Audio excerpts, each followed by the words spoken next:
Christmas, we wish you a Merry Christmas and a Happy New Year. Salutations à tous et bienvenue dans ma bulle délivresque. Aujourd'hui, aucune surprise, comme vous l'aurez vu dans le titre, on se retrouve pour un nouveau challenge. Je suis vraiment trop heureuse de faire ce challenge puisque c'est le deuxième et c'était une des raisons principales de la création de ma chaîne. Alors vous imaginez bien que le Cold Winter pour moi ça a une place très importante dans mon cœur. Bref, cette année encore, j'ai décidé de participer au Cold Winter Challenge qui a été repris par la chaîne Enluminée. Bref, un challenge qui passe de main en main et du coup qui a toujours plus de créativité et plus de nouveautés. Cette année, on retrouve des nouveaux menus, des nouvelles sous-catégories, un souffle nouveau et j'ai envie de tester afin de remplir ma pile à lire de cet hiver. Vous le verrez cette année dans ma palle du Cold Winter Challenge, on va avoir beaucoup plus de lectures cocooning et Noël parce que j'en ai besoin, j'ai besoin d'avoir voilà, des lectures vraiment non prises de tête et super mignonnes. Donc on est parti, je vous présente ça tout de suite en vidéo. Cette année on retrouve dans le Cold Winter Challenge 4 grands menus principaux avec à l'intérieur 3 sous-catégories dans laquelle j'inscrirai un livre. On commence tout de suite avec le premier menu, il s'agit de la magie de Noël et la première sous-catégorie Under the Mistletoe dans laquelle on devra parler d'une romance de Noël. Dans cette sous-catégorie j'ai décidé de mettre la magie de Noël de Liz Taley que je viens de me procurer et ça va être une lecture cocooning, une romance de Noël trop mignonne, de quoi décompresser pendant les fêtes et après cette année pour le moins compliquée. Il est juste là le bébé. Ça sent les vraiment bons vibes devant la cheminée. La deuxième sous-catégorie de ce menu, il s'agit de la catégorie raclette dans laquelle on devra parler de famille, d'amis et de secrets. Et pour cette sous-catégorie, j'ai naturellement choisi 12 Days of Christmas de Trisha Ashley que je vous ai présenté dans mes achats de lecture en VO. Je vous invite à aller voir la vidéo si vous voulez en savoir plus. En tout cas, ça va parler de famille et d'un Noël confiné, pas très sympathique et un petit peu imprévu. De quoi vraiment bien commencer ce début des fêtes.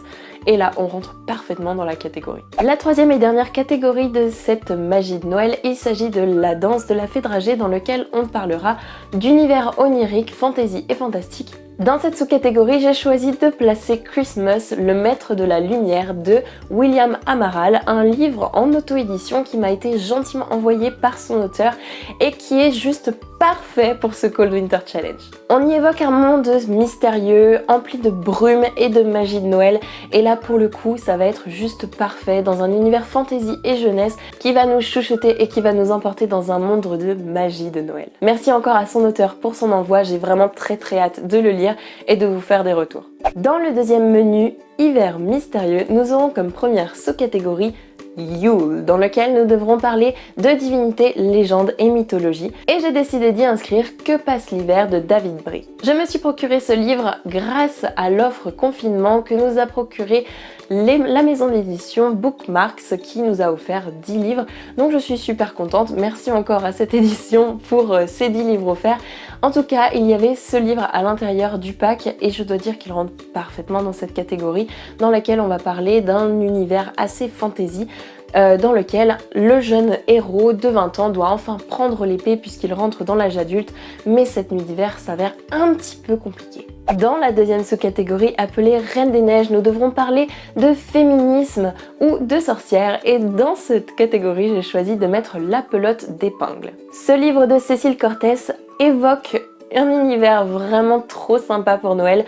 C'est l'histoire d'une fée, Violette, qui, comme toujours, fait son boulot, c'est-à-dire qu'elle doit faire rencontrer des gens et les faire tomber amoureux pour que le cycle de l'amour continue.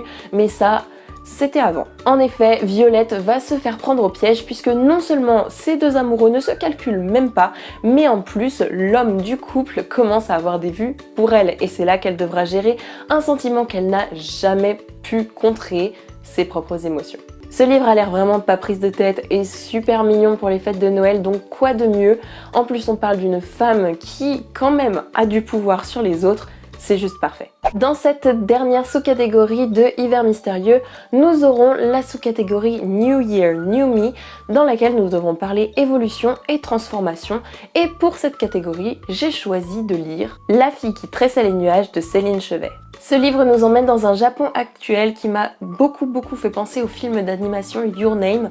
Le garçon en question va devoir décortiquer les fils de la vie et pouvoir comprendre, avoir des réponses à une mort inexpliquée de son son entourage. Ça va être une quête assez d'introspection et d'évolution dans sa vie puisqu'il va devoir comprendre et apprendre, et je trouve que ce livre a parfaitement sa place dans cette catégorie et j'ai très hâte de le découvrir. Le troisième menu de ce Cold Winter Challenge, il s'agit de marcher dans la neige, et la première sous-catégorie, il s'agit de Reine du Père Noël, dans lequel nous devrons parler animaux et écologie. Alors pour celui-là, c'était vraiment parfait. J'ai décidé de lire Narnia de Lewis parce que je viens juste de me le procurer à un prix minuscule sur Vinted. Je suis super contente de l'avoir découvert et il tombe parfaitement dans cette catégorie avec tous ces animaux qui parlent, rien que le lion Aslan, bref, c'est juste parfait. Donc j'ai décidé de le lire. Le livre en question que je me suis procuré, il s'agit du volume avec les 7 tomes à l'intérieur. Je me le suis procuré mais pour une misère, il était à 1 € sur Vinted, il est en super état, je suis trop contente, il est trop beau. Bref, regardez-moi cette merveille et je pense que ce genre de livre pour l'hiver avec cet univers fantastique et merveilleux de contes et de rêves, ce sera juste parfait pour le Cold Winter, donc voilà. Après c'est une énorme brique, je sais pas si je vais me limiter au premier ou si je vais lire les 7, mais en tout cas, je suis trop contente. La deuxième sous-catégorie de ce menu, il s'agit de Aurore boréale, dans lequel on va parler de périple et d'aventure, et pour celui-là, quoi de mieux que lire Cher Père Noël, j'arrive de Laura Muller. Ce livre était aussi dans le pack que j'ai reçu avec les éditions Booksmart, et il est juste parfait. On y parle d'une fille qui a envie de fêter Noël, mais que sa famille abandonne, et elle va décider de partir au pays du Père Noël afin de fêter du coup les festivités là-bas seule, et elle va s'envoler pour aller le chercher, et évidemment à mon avis ça va être une aventure sans précédent pour elle. La dernière et troisième sous-catégorie de ce menu, il s'agit de Carol of the Bells, dans lequel on va pouvoir évoquer un livre avec des personnages qui vivent une expérience similaire ou avec une disposition de différents points de vue. Pour ce menu, j'ai choisi de lire Noël et préjugés que j'avais déjà inscrit dans mon ancien Cold Winter Challenge et que je n'avais pas lu. Et pour le coup, c'est juste parfait puisque tous les personnages sont reliés autour des festivités avec un livre, celui d'un vieux volume de Orgueil et préjugés que tout le monde adore et tout le monde considère un peu comme une bible.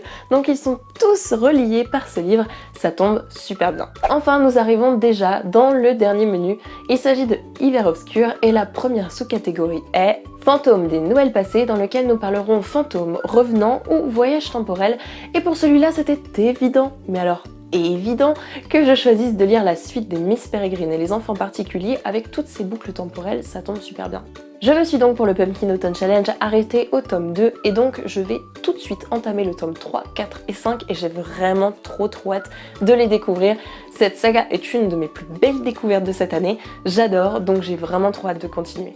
La deuxième sous-catégorie, il s'agit de Frissonner sous un plaid, dans lequel on va parler horreur et épouvante, et pour celui-là j'ai décidé de remettre le Requiem des abysses de Maxime Chatham que j'avais déjà spécifié dans ma palle d'été, que j'avais dit que je devrais absolument lire parce que c'est un prêt et que je dois le rendre et que je n'ai pas lu, donc cette fois il va vraiment falloir que je lise pour le rendre à la personne. Désolée si tu regardes cette vidéo, je ne t'ai toujours pas rendu ton livre, je te promets, ça va arriver. L'univers de Maxime Chatham dans le Requiem des abysses est assez angoissant et assez dark, donc je pense qu'il fait parfaitement l'affaire. Enfin, pour la toute dernière sous-catégorie, il s'agit de Nuit du solstice, dans lequel on va parler d'un livre de moins de 300 pages qu'on pourrait lire pendant cette nuit la plus longue de l'année.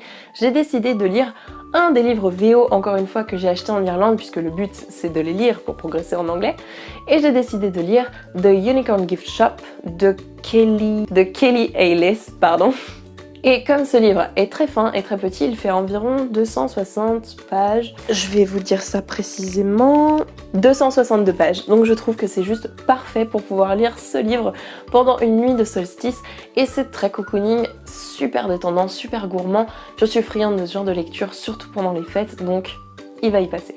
Et voilà ma pile à lire du Cold Winter Challenge, j'espère qu'elle vous a plu. N'hésitez pas à me dire en commentaire si vous avez des livres en commun avec moi, on pourrait pourquoi pas faire une lecture commune, ça serait avec grand plaisir.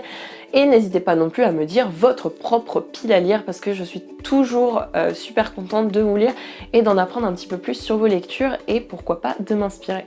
En tout, cela nous fait 12 livres à lire pour les 3 mois puisque le Cold Winter commence le 1er décembre et terminera le 1er février. Donc je pense que ça peut le faire. Maintenant, à chaque fois je m'avance et à chaque fois je ne lis pas tout. Mais le but n'étant pas non plus de se forcer, le Cold Winter Challenge est là pour pouvoir découvrir des livres et pour pouvoir les apprécier. Donc voilà, surtout que dans certaines catégories j'en ai mis plusieurs puisque entre Narnia et les Miss Peregrine déjà on en a 7-10 donc en fait on en a plus 22 que 12. Mais voilà, j'espère vraiment que je vais passer d'excellentes lectures et d'excellentes fêtes grâce à ces petits bébés et en tout cas essayer d'oublier un petit peu cette année 2020 catastrophique. Et voilà, j'espère que cette vidéo vous aura plu, elle touche à sa fin. En tout cas, je vous souhaite de très gourmandes lectures et je vous souhaite de superbes fêtes, de super lectures de Noël et je vous dis à bientôt dans la prochaine vidéo. Allez, bye!